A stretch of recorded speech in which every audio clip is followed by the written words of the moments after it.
Iran നാവികസേനയുടെ ഒരു കപ്പൽ അമേരിക്കയുടെ മുങ്ങിക്കപ്പൽ ഇന്ത്യൻ മഹാസമുദ്രത്തിൽ തകർത്തതിനെ പറ്റി ഒരുപക്ഷെ നിങ്ങൾ കേട്ടിരിക്കും.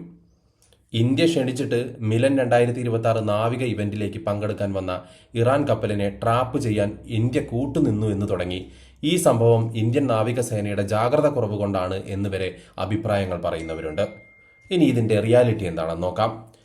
മിലൻ 2026 പരിപാടിയിൽ ഇറാന്റെ നാവികസേന മാത്രമല്ല, വേറെ പല രാജ്യങ്ങളും അമേരിക്കൻ നേവിയും വരെ പങ്കെടുത്തിരുന്നു.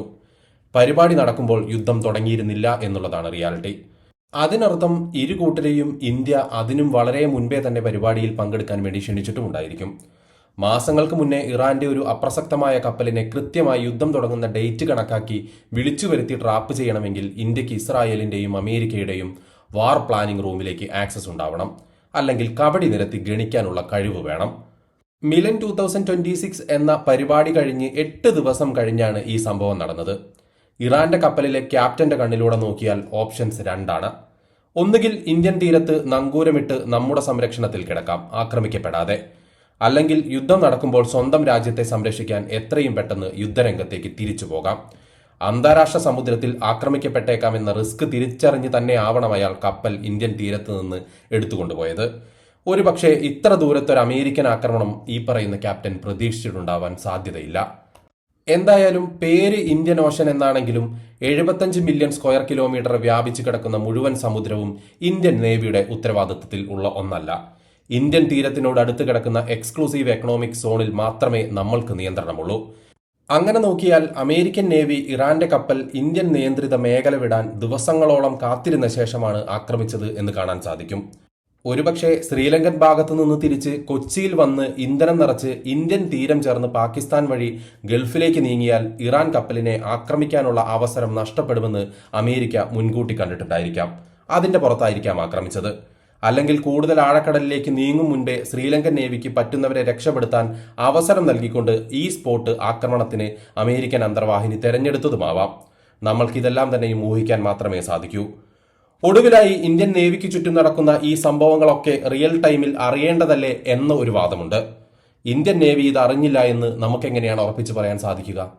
ഇന്ത്യൻ അതിർത്തിക്ക് പുറത്ത് അന്താരാഷ്ട്ര സമുദ്രത്തിൽ കിടക്കുന്ന മറ്റു രാജ്യങ്ങളുടെ നേവൽ വെസലുകളെ ഇന്ത്യൻ നേവി കൈ അകലത്തിൽ നിന്ന് നിരീക്ഷിക്കുകയാണ് പതിവ്. ഈ കേസിൽ ഇന്ത്യൻ ഓഷനിൽ കിടക്കുന്ന അമേരിക്കൻ മുങ്ങിക്കപ്പൽ സർവൈലൻസിന്റെ ഭാഗമായി ഇന്ത്യൻ നേവി കണ്ടിരുന്നോ എന്ന ചോദ്യമാണുള്ളത്. അതിന്റെ ഉത്തരം എന്തായാലും നമുക്ക് പബ്ലിക്കായിട്ട് ലഭിക്കാൻ യാതൊരു പോംവഴിയുമില്ല. ഈ ഒരു സംഭവത്തിൽ ഇന്ത്യ മഹാരാജ്യത്തിന് ആകെ ചെയ്യാൻ പറ്റുന്നത് ഒരു മനുഷ്യത്വപരമായിട്ടുള്ള കടമകൾ മാത്രമാണ്. ആ ഒരു കൺസിഡറേഷൻ മാത്രമാണ് നൽകാനായിട്ട് സാധിക്കുക. കാരണം ഓരോ ഇന്റർനാഷണൽ ഫ്ലീറ്റ് റിവ്യൂസിന്റെയും ലക്ഷ്യം എന്നത് ആതിഥേയ രാജ്യത്തിന്റെ നാവിക ശക്തി പ്രകടനം എന്നതിലുപരി അന്താരാഷ്ട്ര രാജ്യങ്ങൾ തമ്മിലുള്ള സൗഹൃദം, പരസ്പര സഹവർത്തിത്വം, പരസ്പര വിശ്വാസം ഊട്ടിയുറപ്പിക്കുക എന്നിവയാണ്. സേഫ് നാവിഗേഷൻ എന്നത് എല്ലാവരുടെയും അവകാശവുമാണ്. ഇന്ത്യയിൽ നിന്നും പുറത്തിറങ്ങിയ ഇറാനിയൻ കപ്പൽ ഒരിക്കലും യുദ്ധത്തിന്റെ ഭാഗമായിരുന്നില്ല. അത് തിരികെ കൊച്ചിയിൽ വന്ന് ഫ്യൂലിംഗും ചെയ്ത് ആയ സമയത്ത് വീടണയാൻ കൊതിച്ചിരുന്ന ഒരു കപ്പൽ മാത്രമായിരുന്നു. നാട്ടിൽ നടക്കുന്ന യുദ്ധത്തെക്കുറിച്ച് ആലോചിച്ച്, സ്വന്തം കുടുംബത്തെക്കുറിച്ച് ആലോചിച്ച് ആശങ്കയിലായിരുന്നിരിക്കാം അതിലെ ഓരോ നാവികനും. ആ കപ്പലിലേക്കാണ് പ്രകോപനമില്ലാതെ വെടിയുതിർക്കപ്പെട്ടത്. ലോക പോലീസ് ചമയുന്ന സാമ്രാട്ടുകാരുടെ യുദ്ധക്കൊതി തന്നെയാണിത്. അകാലത്തിൽ വീരചരമം പ്രാപിച്ച ആ നാവികർക്ക് വേണ്ടി പ്രാർത്ഥിക്കാം, അല്ലെങ്കിൽ അവരുടെ ആത്മാവിനു വേണ്ടി നിത്യശാന്തി നേരാമെന്നല്ലാതെ നമുക്ക് ഈ കാര്യത്തിൽ ഒന്നും ചെയ്യാനില്ല എന്നുള്ളതാണ് സത്യം. ഇനി പറയാനുള്ളത് എല്ലാ അവസരങ്ങളിലും ഇന്ത്യ എന്ന രാജ്യത്തെ പിന്നിൽ നിന്ന് കുത്തുന്ന കോൺഗ്രസുകാരോടാണ്. ഒരു രാജ്യം ഇന്ത്യയുടെ ക്ഷണം സ്വീകരിച്ച് നാവിക അഭ്യാസത്തിനായി കപ്പലിൽ ഇന്ത്യക്ക് വരികയാണെങ്കിൽ ഇന്ത്യ സുരക്ഷ ഒരുക്കേണ്ടത് കപ്പൽ ഇന്ത്യയുടെ ടെറിട്ടോറിയൽ വാട്ടേഴ്സ് അഥവാ 12 നോട്ടിക്കൽ മൈൽ അകത്ത് പ്രവേശിക്കുമ്പോഴോ അല്ലെങ്കിൽ ഇന്ത്യൻ തുറമുഖത്ത് എത്തുമ്പോഴോ ആണ്. അതിനുശേഷമാണ് ഇന്ത്യയുടെ സുരക്ഷാ ബാധ്യത ആരംഭിക്കുന്നത്. സാധാരണയായി ഈ സുരക്ഷ ഉറപ്പാക്കുന്നത് Indian navy, Indian coast guard കൂടാതെ ബന്ധപ്പെട്ട സംസ്ഥാനത്തിന്റെ പോലീസുമാണ്.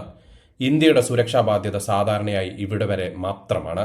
ഇന്ത്യൻ ജലപരിധി, ഇന്ത്യൻ തുറമുഖങ്ങൾ, ഇന്ത്യയുടെ ഭൂഭാഗമായ ടെറിട്ടറി എന്ന് പറയുന്നത്.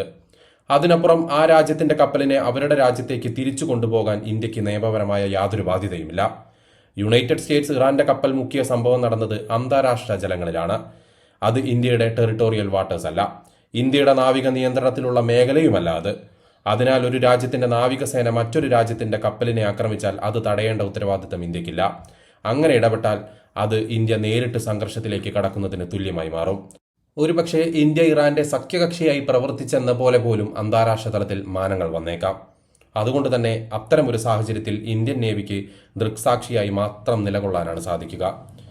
വോട്ടിംഗ് മെഷീനും വോട്ടർ പട്ടികയ്ക്കും വോട്ട് ചോരിക്കും ശേഷവും കോൺഗ്രസിനും രാഹുൽ ഗാന്ധിക്കും അവരുടെ നേതാക്കന്മാർക്കും യാതൊരു മാറ്റവും ഉണ്ടാവാത്തത് ഖേദകരമാണ്, സങ്കടകരമാണ്.